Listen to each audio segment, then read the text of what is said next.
기출문제 중에서 이제 최근 한 5년 안에 있는 거, 그 다음에 너무 지엽적인 그런 건 빼겠습니다. 그리고 아주 일반적인 수준으로 여러분들이 수업 중에 배운 거 가지고 충분히 풀 수 있는 수준의 문제들 가지고 오겠습니다. 그러니까 요 정도 해결할 수 있으면은 합격하는 데는 지장이 없다. 뭐 이렇게 생각하셔도 무방합니다. 자, 1번 문제가 작년 시험 문제입니다. 작년 시험 문제는 뭐 좀 쓸만한 문제가 별로 없습니다. 너무 어렵게 출제를 해서. 근데 그나마 풀 수 있는 건데 광역계획권이라고 돼 있죠? 광역계획권. 자, 제가 문제를 풀 때 핵심적인 단어들을 체크를 해드리겠습니다. 여러분들도 문제 풀 때 보면은 그 핵심적인 단어들, 문제를 해결하는 데 있어 키가 되는 단어들이 있습니다. 그걸 찾는 연습을 계속 하셔야 됩니다. 그래서 그냥 아무 생각 없이 쭉 읽어버리면은 무슨 말이었지 하고 다시 읽고 이러면 이제 시간이 되게 지체가 되는 거죠. 그리고 항상 옳은 거 물어보는지 틀린 거 물어보는지 확인하시고 이런 것들 습관을 들이는 겁니다. 옳은 거라면 크게 옳은 거 동그라미 쳐놓고 틀린 거면 크게 X 쳐놓고 그렇게 해야 헷갈리지 않고 문제를 풀 수가 있는 겁니다. 이렇게 실수하지 않고. 그래서 1번 보니까 광역계획권이 둘 이상의 도의 관할구에 걸치는 경우에는 마지막에 지정하여야 한다라고 돼 있습니까? 그러니까 이거 지정권자를 물어보는 겁니다. 지정권자. 그럼 광역도시계획의 지정권자는 국장 아니면 도지사죠? 국장 아니면 도지사. 근데 여기 보니까 맨 앞에 둘 이상의 도의 관할구역이라고 돼 있습니다. 즉 아까 제가 수업할 때 말씀드렸던 경기도와 충청도에 걸쳐 있는 거죠. 이러면 누가 지정할까요? 국장이. 경기도와 충청도에 걸쳐 있으니까 해당 도지사들은 공동으로 아니고 그냥 국장 아니면 도지사. 근데 이거는 국장이 지정을 해야겠죠. 국장이. 경기도와 충청도에 걸쳐 있으니까. 그 다음에 이번에 마지막에 또 여기도 보니까 지정하거나 변경하여야 한다라고 돼 있습니까? 그러니까 이것도 지정권자를 물어보는 겁니다. 지정권자인데 보면은 광역계획권이 하나의 도, 즉 경기도의 관할구역에 속한다 그 말이겠죠? 이럴 때는 누가? 그러니까 광역계획권을 지정하는데 같이 하는 게 없습니다. 도지사가 지정해요. 도지사가. 하나의 도의 관할구역에 속하니까. 그 다음에 도지사가 광역계획권을 지정하려면 자 아까 지정하는 절차는 의견 듣고 심의 거쳐서 지정한다 이렇게 했습니까? 광역계획권을 지정하는 절차는 의견 듣고 심의 거쳐서 지정한다 이렇게 했죠? 누구한테 의견 듣는지는 중요한 거 아니라고 했습니다. 그럼 도지사가 광역계획권을 지정하려면 여기 의견 듣고 심의 거치죠? 근데 희한한 게 나오죠. 보면은 도지사 이렇게 돼 있는데 중앙? 말도 안 해요. 4번도 마찬가지. 국장이 광역계획권을 변경하려면 시도지사, 시장, 군수한테 의견 듣고 심의를 거치는데 국장이 지정하는데 지방? 말도 안 되죠. 그럼 정답 5번. 그래서 자 국장이나 도지사가 광역계획권을 지정하니까 지정권자가 아닌 중앙행정기관의장, 시도지사, 시장, 군수는 지정권자인 국장에게 광역계획권의 지정을 요청할 수도 있고 변경을 요청할 수도 있다라는 거 해서 정답이 5번. 이렇게. 그래서 아까도 말씀드렸지만 광역도시계획에서는 요거 보면은 같은 도 나오면은 시장, 군수, 도지사 그리고 지방 이렇게 연결시켜줘야 되고 둘 이상의 시도 나오면 시도지사, 국장 그리고 중앙 이렇게 연결을 시켜주는 겁니다. 보시다시피 시험 이렇게 딱 나오는 거죠. 이렇게. 2번도 마찬가지일 겁니다. 광역도시계획이죠. 그리고 이건 틀린 거니까 이렇게 크게 X 쳐놓고 시작하는 겁니다. 그래서 기준 누가 정하죠? 국장. 그 다음에 광역계획권이 같은 도, 같은 경기도입니다. 관할 도지사가 광역도시계획을 수립해야 한다. 계획을 수립해야 한다라고 되어 있습니까? 계획 수립은 아까 누가 어떻게 한다고 했죠? 공동으로. 공동 없으니까 틀린 지문. 근데 같은 도니까 여기는 시장, 군수가 공동으로 수립하면 되겠죠. 시장, 군수가.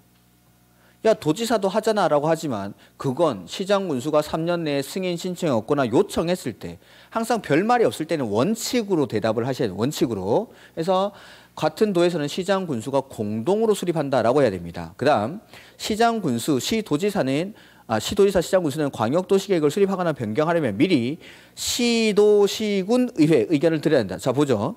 수립권자가 시도, 시군이죠. 그러면 의회는 그대로 시도, 시군, 의회 의견을 들으면 됩니다. 옳은 지문. 이렇게. 그 다음에 4번에 시장 군수는 기초조사 정보 체계를 구축하고 나서 변동사항은 몇 년마다? 5년마다 확인을 하고 반영을 해야 된다라는 거. 그 다음에 광역계획권을 지정한 날부터 3년이 지날 때까지 여기 보니까 시장 군수가 승인 신청 안 했습니다. 그럼 누가? 시장 군수가 안 했으니까 도지사랑 연결시켜주면 되죠. 시장 군수가 했거나 안 했으면 도지사가 해결한다는 거. 그래서 정답이 요 2번. 2번. 그 다음에 기본계획입니다. 역시 또 기본계획 나오니까 1번 그대로 나오죠. 수립하지 아니할 수 있는 경우가 있었죠.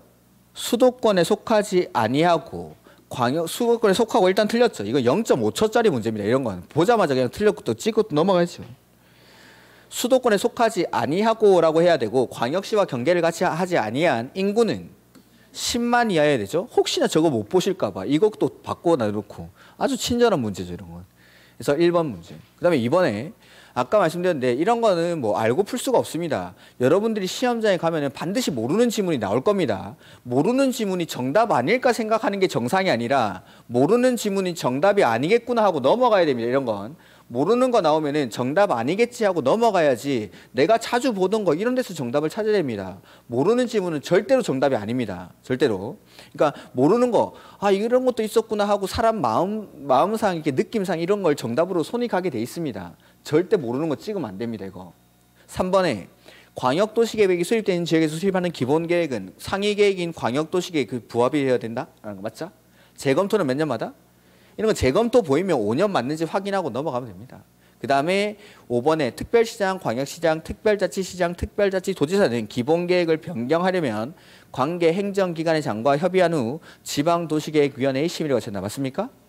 그러니까 그 기본계획에서는 중앙이랑 협의하고 중앙이랑 심의할 일이 없다라고 했습니다. 승인권자의 국장이 없기 때문에. 그러니까 여기 특별시장, 광역시장, 특별자치시도는 기본계획을 스스로 확정하죠.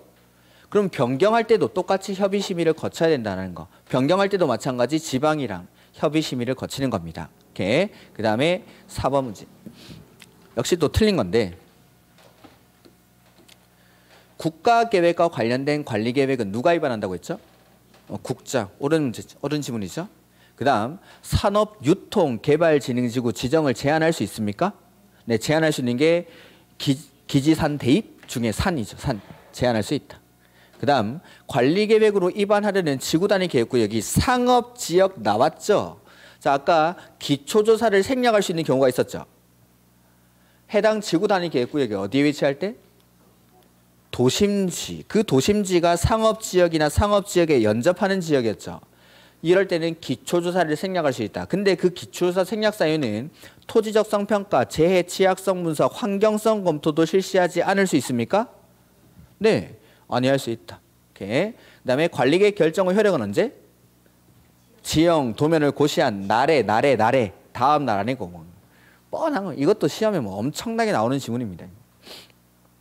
그다음에 원래 관리계획은 특광시군의 관할구역 단위로 수립해야 되겠죠? 근데 인접한 관할구역을 포함해서 수립할 수 있습니까? 이럴 때는 어떻게 한다고 했죠?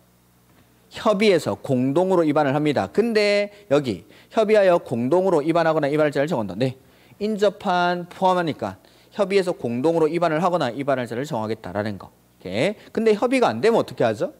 같은 도에서는 도지사, 둘이 사는 시도에서는 국장이 위반할 자를 지정하고 그 사실을 고시하겠다라는 거. 이렇게 항상 나오는 것들. 그 다음에 5번에 주민의 위반 제한에 관한 설명으로 틀린 것이라고 돼 있죠. 이것도 틀린 거. 상대적으로 오늘 좀 쉬운 문제가 많네. 옳은 문제가 상대적으로 조금 더 어렵겠죠.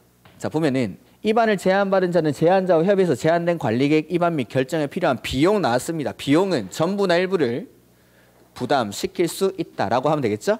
그 다음에 제안서에는 관리계획 도서와 계획 설명서를 첨부를 해야 됩니다. 요거 한번 읽어두시고 위반을 제한받은 자는 그 처리 결과를 제한자에게 알려야 한다. 맞습니까?